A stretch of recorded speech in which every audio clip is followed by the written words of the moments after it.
Bismillahirrahmanirrahim. Assalamualaikum warahmatullahi wabarakatuh. Alhamdulillahirabbil alamin wa bihi nasta'in ala umuri dunya waddin. Asyhadu an la ilaha illallah wahdahu la syarika lah wa asyhadu anna Muhammadan abduhu wa rasuluh. Allahumma shalli wa sallim wa barik ala sayyidina Muhammad abdika wa rasulika an-nabiyil ummi wa ala alihi wa sahbihi ajma'in. Rabbi israh li sadri wa yassir li amri waqdata min lisani yafqahu qawli. Rabbana zidna ilma warzuqna fahma waj'alna minas sholihin. Ya Allah, ya Rabb, ampuni ya Allah dosa kedua orang tua kami. Ampuni ya Allah dosa kami ya Rabb. Ya Allah, mudahkan kami mencari ilmu, mudahkan kami mempelajari ilmu, mudahkan kami ya Allah memahami ilmu dan mengamalkannya. Ya Allah, berkahi majelis ini, berkahi ya Allah rumah kami ya Rabb. Amin ya rabbal alamin. Mari kita mulai kajian fikih ya pada hari ini dengan bacakan nomor kitab. Adapun pahalanya kita hadiahkan untuk Nabi Muhammad SAW, keluarga dan sahabat-sahabatnya. Kemudian untuk para tabi'in, tabi'ut tabi'in, untuk Syekh Abdul Qadir Al-Jailani, untuk Imam Syafi'i dan guru-guru kita, untuk kedua orang tua kita, serta untuk kaum muslimin dan muslimat pada umumnya, dan untuk niat kita masing-masing. Al-Fatihah. A'udzu billahi minasy syaithanir rajim. Bismillahirrahmanirrahim. Alhamdulillahi rabbil alamin. Ar-Rahmanir Rahim. Maliki yaumiddin. Iyyaka na'budu wa iyyaka nasta'in. Ihdinas siratal mustaqim. Siratal ladzina an'amta 'alaihim ghairil maghdubi 'alaihim waladdallin. Amin. Ilahi anta maksudi wa ridhaka madhubi. Ya Allah, palai kami tuju, keridhaanmu yang kami cari. Bapak, Ibu, jemaah pengajian yang dirahmati oleh Allah Subhanahu wa taala. Kali ini kaji kita mengenai seputar Ramadan, karena kita mau menyambut bulan Ramadan ya. Nanti insya Allah setelah Lebaran kita sambung lagi kitab fikih kita, yaitu bab tentang taharah itu ya. Ya. Ini penting ya kita bahas tentang seputar Ramadan. Agar apa? Agar amal ibadah kita, amal puasa di bulan Ramadan kita diterima oleh Allah Subhanahu wa taala. Ya.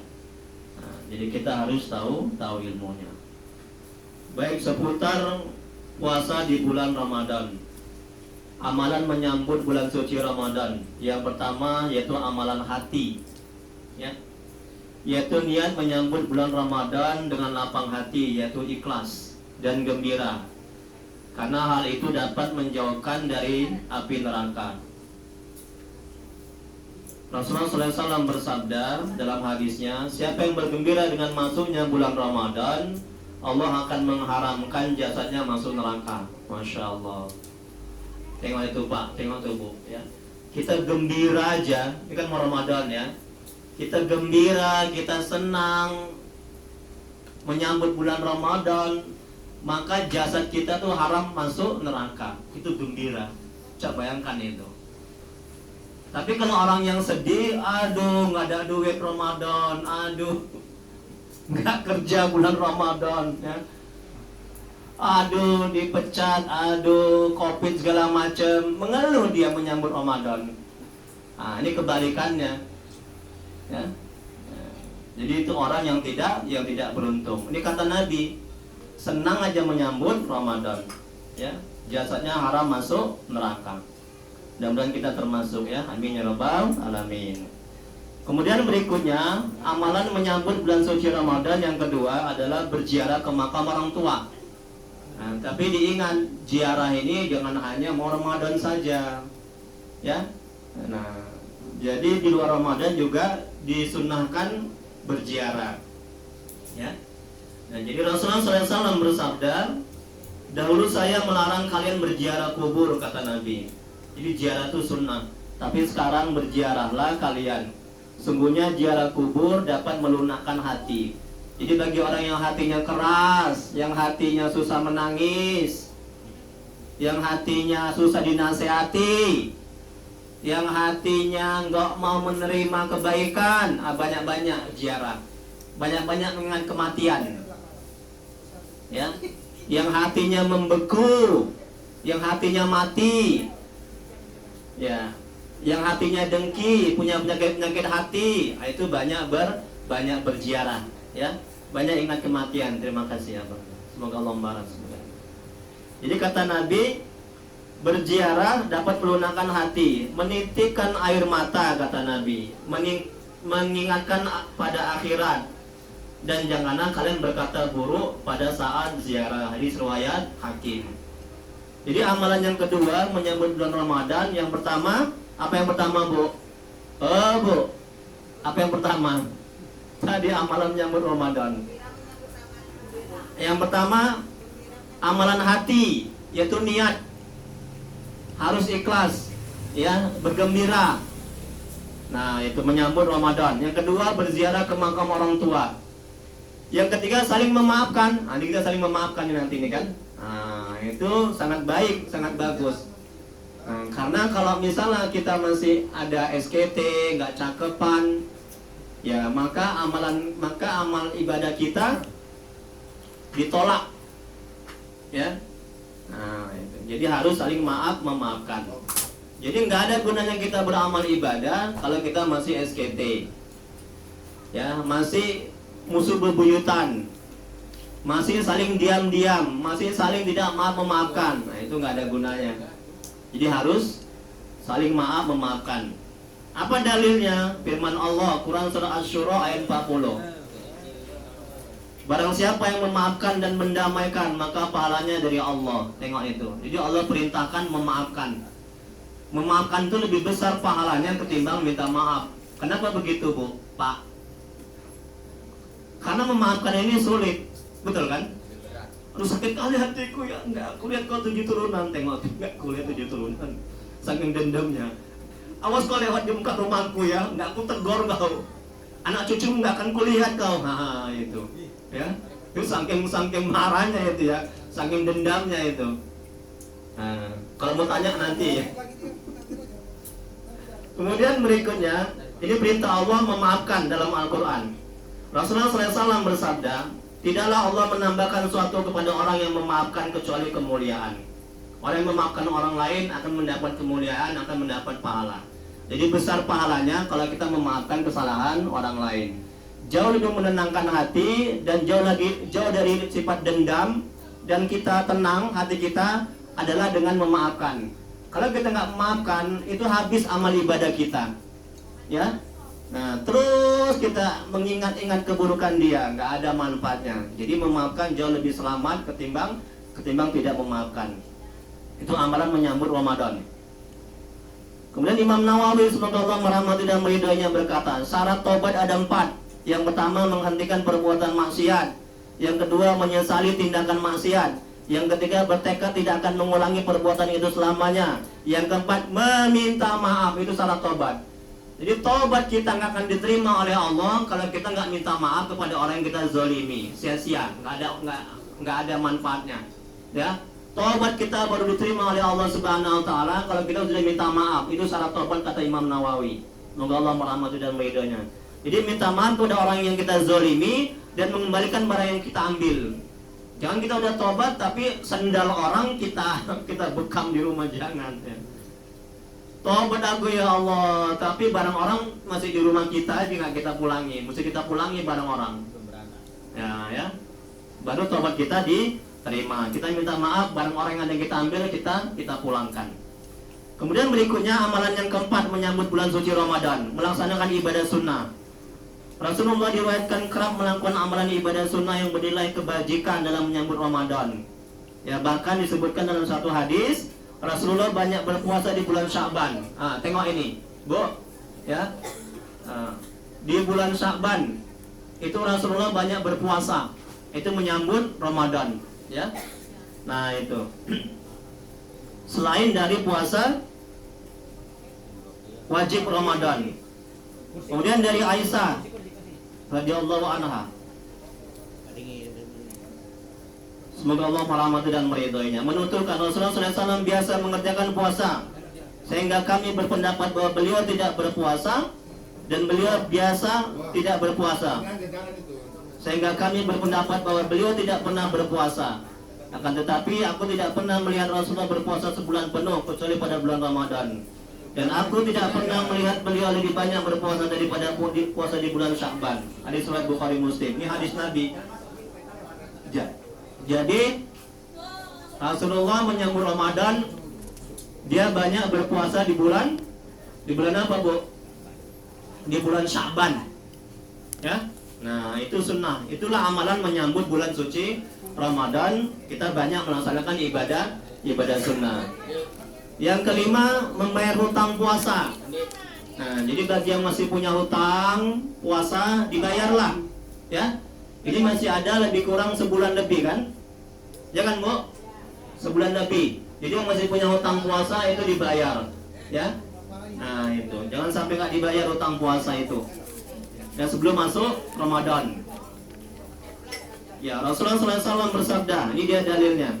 Siapa saja mengalami Ramadan, lalu tidak berpuasa karena sakit, kemudian sehat kembali, dan belum mengkodonya mengganti hingga Ramadan selanjutnya tiba, maka ia harus menunaikan puasa Ramadan yang sedang dijalaninya.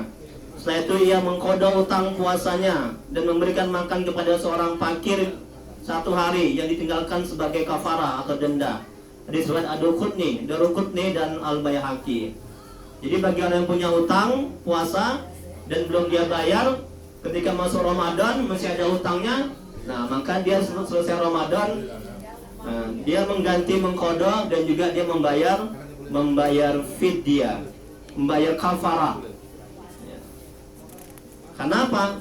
Dia kena denda karena dia tidak membayar mengqadha puasanya. Itulah dia 5 amalan menyambut bulan suci Ramadan. Kemudian berikutnya, tips sukses ibadah di bulan suci Ramadan. Yang pertama, makan sahur.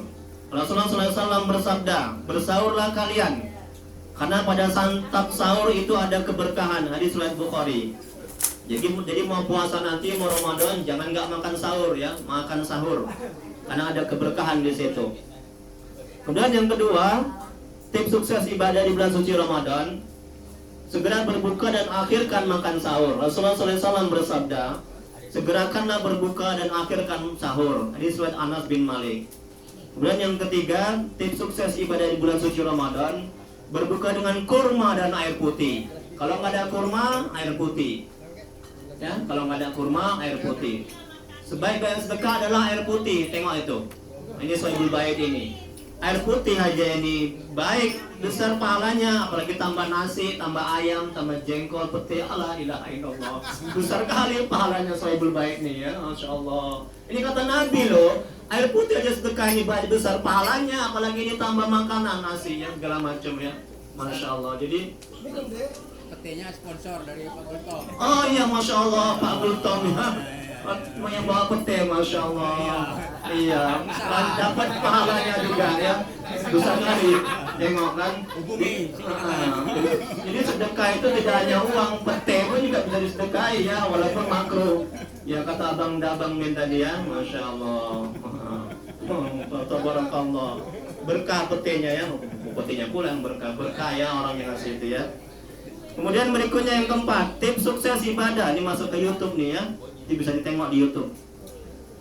Yang keempat, tips sukses ibadah di bulan suci Ramadan, melaksanakan sholat qiyamul lail, qiyamul Ramadan, sholat tarawih. Jangan nggak sholat tarawih, Bu. Jangan puasa aja tapi nggak sholat tarawih, ya. Nanti dapat pahala sedikit, ya. Nah, kurang sempurna Ramadan tanpa tarawih. Ada yang sebaliknya juga, tarawih dia tapi dia nggak puasa Ramadan. Aduh, udah parah gitu ya. Jangan ya. Nah itu, jadi usahakan Ustaz, kan sunat Ustaz. Ya memang sunat, tapi siapa yang memerintahkan? Yaitu Allah. Ya sebisa mungkin usahakan kita sholat tarawih ya, qiyamul Ramadan. Itu yang keempat, tips sukses ibadah Ramadan. Rasulullah SAW bersabda, barang siapa ibadah tarawih di bulan Ramadan seraya beriman dan ikhlas, maka diampuni baginya dosa yang telah lampau. Tengok nih Bu, hadis riwayat Bukhari Muslim. Bagi yang sholat tarawih itu diampuni dosanya yang telah lampau. Bayangkan itu besarnya ganjaran sholat tarawih. Ya, jadi jangan sampai nggak tarawih ya. Nanti kebanyakan makan, kenyang, duduk, ya painan ya. Bang ini bang tarawih bang, aduan adek. Kemudian berikutnya, hadis Nabi Rasulullah SAW bersabda dari Abi Hurairah radhiyallahu an. Rasulullah SAW gemar menghidupkan bulan Ramadan dengan anjuran yang tidak keras.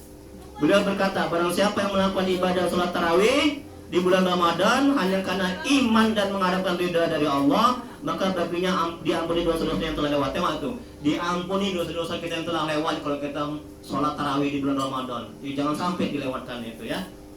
Kemudian yang berikutnya, tips sukses di bulan Ramadan yang kelima, memperbanyak tadarus Al-Quran. Bu, banyak baca Al-Quran ya di bulan Ramadan ya.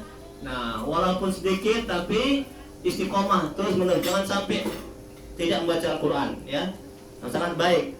Mana dalilnya Ustaz? Dari Ibnu Abbas, semoga Allah merahmati dan meridhoinya. Rasulullah SAW adalah manusia yang paling lembut, terutama pada bulan Ramadan ketika malaikat Jibril menemuinya. Dan adalah Jibril mendatanginya setiap malam di bulan Ramadan. Tengok itu, di mana Jibril mengajarkan Rasul Al-Quran. Sungguh Rasulullah orang yang paling lembut daripada angin yang berhembus. Hadis riwayat Bukhari. Ini Bu, dalil baca Quran di bulan Ramadan sangat dianjurkan. Nabi diajarkan oleh malaikat Jibril membaca Al-Quran di bulan Ramadan. Quran turun di mana? Kapan? Bulan Ramadan kan? Nah, bulan Ramadan kan? Nah, itu. Kemudian yang keenam, tips sukses ibadah di bulan suci Ramadan, memperbanyak sedekah.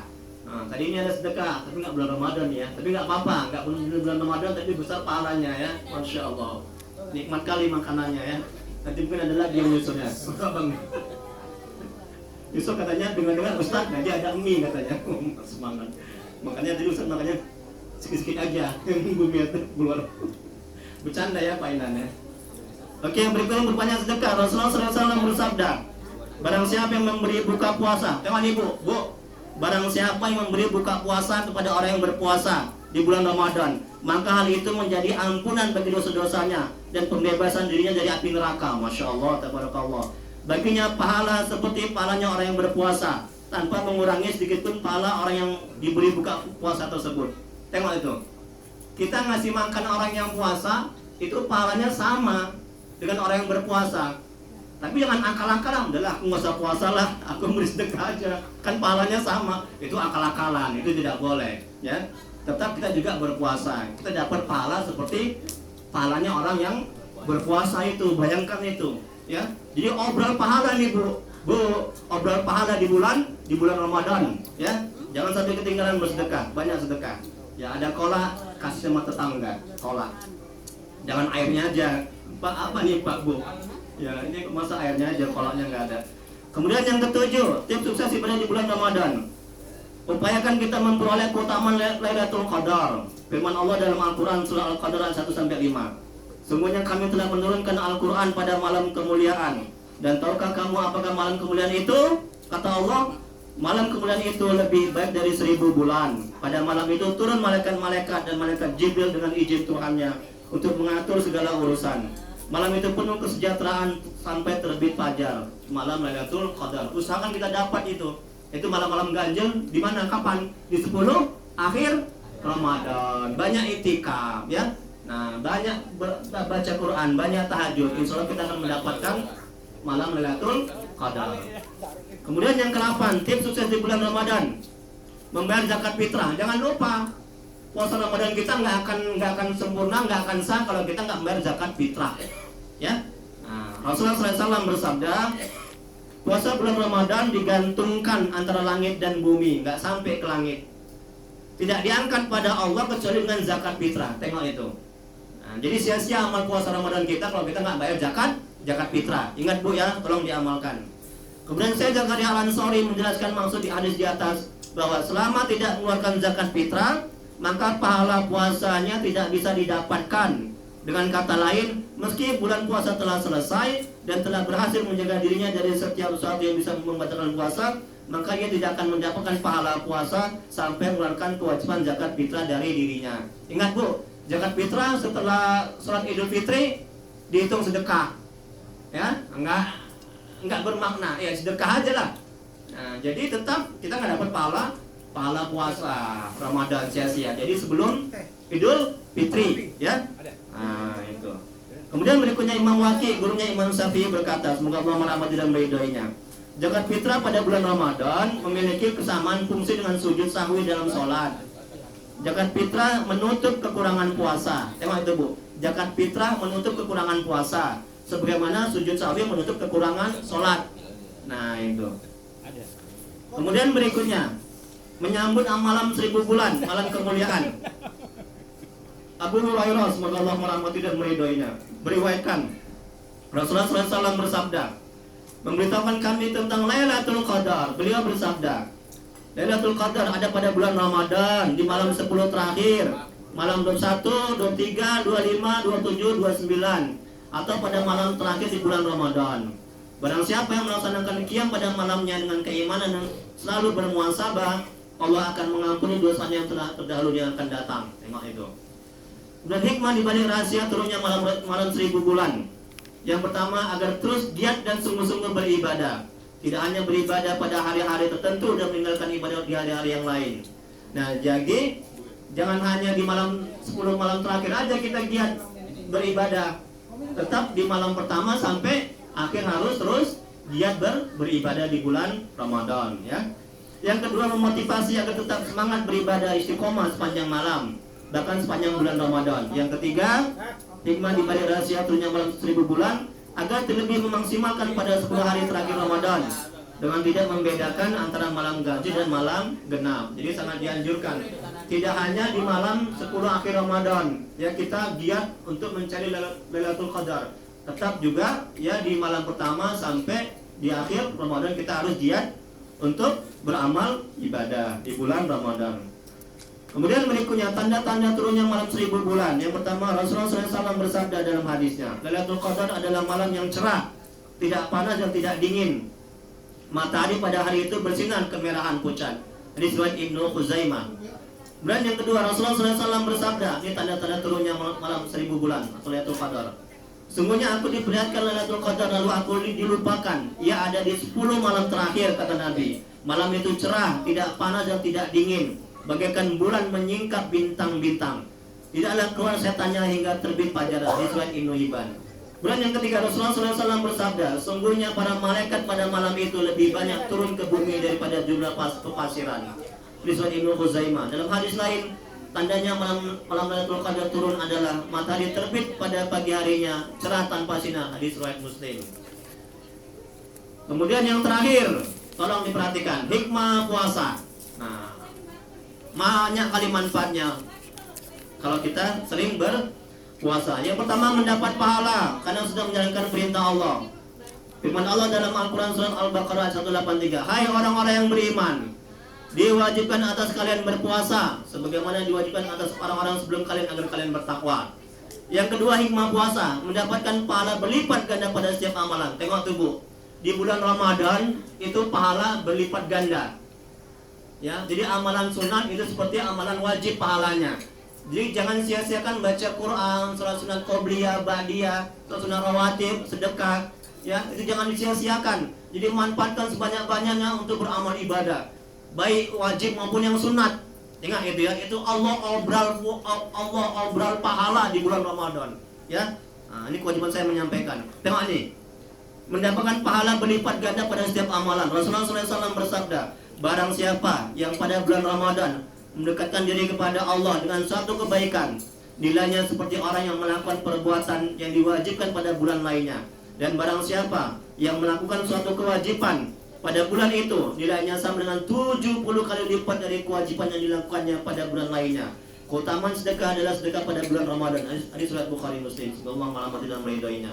Dan yang ketiga, Rasulullah SAW bersabda, di saat Isra Mi'raj, Nabi bertanya, wahai Allah, apa yang dihasilkan dari lapar, yaitu puasa? Tengok nih Bu, Allah menjawab, perolehan hikmah, terjaganya hati tenang, tentram, damai, setan menjauh, hawa nafsu terkekang, kalau kita banyak puasa Senin Kamis, banyakkan puasa Ramadan juga. Kemudian mendekatkan dia kepada Allah, melazimkan kesedihan, meringankan pertolongan di antara manusia, berkata benar, dan dia tidak peduli apakah ia hidup dalam kesenangan atau kesusahan. Dia bermasalah, tenang hati. Nggak ada masalah juga, hati juga tenang. Dizolimi, disakiti, hati tenang. Itu buah dari puasa. Banyak dapat rezeki dari Allah, banyak dapat kebaikan kalau kita rajin puasa. Itu hikmah dari puasa. Kemudian yang berikutnya, yang ketiga, Rasulullah SAW bersabda, berpuasalah kalian maka kalian akan sehat. Di surat Tabrani. Semoga Allah merahmati dan mereka. Puasa menyebabkan kita sehat. Kalau kita mau sehat, banyak puasa. Ada dua datang penyakit. Yang pertama dari hati, yang kedua dari makanan. Makanya kata Nabi banyak puasa supaya apa? Supaya sehat. Kemudian yang kelima, hikmah puasa. Rasulullah SAW bersabda, 3 orang yang doa mereka tidak akan tertolak, yaitu orang yang puasa tatkala hingga berbuka, pemimpin yang adil, dan doa yang dizolimi. Tengok itu Bu. Ketika mau buka puasa, tolong itu coba doa. Doanya nggak akan ditolak oleh Allah Subhanahu Wa Taala. Minta apa saja. Ini kata Nabi. Doa orang yang tidak ditolak ketika dia mau buka puasa. Nah, ya doa dulu, minum. Ya Allah beri aku banyak rezeki, dikasih sama Allah. Ya Allah beri aku istri lagi, dikasih. Bercanda. Ya, dikasih sama Allah. Apa yang kita minta dikasih. Udah? Nah, kemudian perhatikan nih cara buka puasa. Minum dulu, Bismillahirrahmanirrahim. Dan minum, baca doa. Doa puasa. Doa puasa. Ya gitu caranya ya. Kemudian berikutnya, yang terakhir, yang keenam, Rasulullah SAW bersabda, janganlah kamu mematikan hati dengan banyak makan dan minum berlebihan. Tengok itu Bu, banyak makan dan minum berlebihan, hati mati. Makanya puasa banyak ya. Meskipun makanan dan minuman itu halal, sebab hati ibarat tumbuh-tumbuhan. Jika terlalu banyak disiram, dia akan mati. Hati ini sama seperti kayak tumbuh-tumbuhan. Tumbuh-tumbuhan disiram banyak air, dia akan mati. Perut ini, tubuh kita, banyak makanan yang masuk walaupun halal, itu akan mati hati itu. Bencana yang paling besar adalah matinya hati. Kalau hati udah mati, dia nggak akan bisa melihat mana yang baik dan mana yang buruk. Dia akan susah untuk taat kepada Allah. Gimana supaya hidup hati? Yang tadi banyak ziarah kubur, banyak berpuasa. Kemudian yang berikutnya, yang ketujuh, seorang arif berkata, di antara hikmah puasa yang pertama, kejernihan hati dan terangnya pandangan mata hati. Yang kedua, hati menjadi lembut sehingga memperoleh kelezatan dan kenikmatan dalam bermunajat kepada Allah. Yang ketiga, hikmah puasa, kerendahan nafsu, hilang takabur dan tidak memperturutkan hawa nafsu. Yang keempat, melemahkan syahwat dari perbuatan maksiat, merampas kemampuan nafsu yang selalu mengajak kepada kejahatan. Yang kelima, hikmah puasa, ringan tubuh untuk melaksanakan ibadah yang wajib dan yang sunnah-sunnah. Tengok itu. Kenapa berat ibadah? Karena banyak makanan di perut, banyak lemak. Jadi kalau kita puasa, perut itu ringan, hati itu bersih, sehingga kita akan mudah untuk taat kepada Allah. Makanya banyak puasa sunat, puasa Ramadan. Kemudian berikutnya menimbulkan sikap qanaah dan menyehatkan badan. Dan yang ke-8, Luqman Al-Hakim berkata, semoga Allah merahmati dan meridhoinya. Ini hikmah puasa. Wahai anakku, apabila perut terlalu kenyang dengan makanan, niscaya pikiran menjadi mati, hikmah menjadi bisu, dan badan menjadi lemas untuk beribadah. Kemudian yang ke-9, kebanyakan makan mengakibatkan penyempitan akal, pikiran dan pengetahuan. Ada rukunnya berkata, jika engkau menginginkan suatu di antara kebutuhan dunia dan akhirat, janganlah makan dulu atau puasa dulu sebelumnya tercapai maksud itu.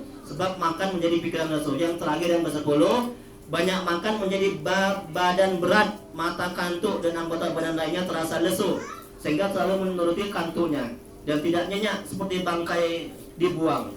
Seorang berkata, jika seorang sedang dalam keadaan kenyang, anggaplah dirinya sedang dalam mengalami kelumpuhan. Wallahu a'lam. Hanya Allah yang maha mengetahui. Itulah seputar puasa di bulan Ramadan ya. Jadi yang pertama tadi amalan menyambut bulan suci Ramadan. Yang kedua, tips sukses ibadah di bulan suci Ramadan. Yang ketiga, menyambut malam 1000 bulan atau malam kemuliaan. Yang keempat, tanda-tanda turunnya malam 1000 bulan. Yang kelima, hikmah puasa. Ini nanti akan saya bagikan di grup WhatsApp grup kita ya. Hikmah ini akan saya bagikan di grup arisan keluarga bahagia. Jadi biar semuanya dapat bisa. Oke, mungkin 1 2 pertanyaan. Ringkas saja. Ya, Abang Da. Tes. 2 orang. Nah, ini Abang Da.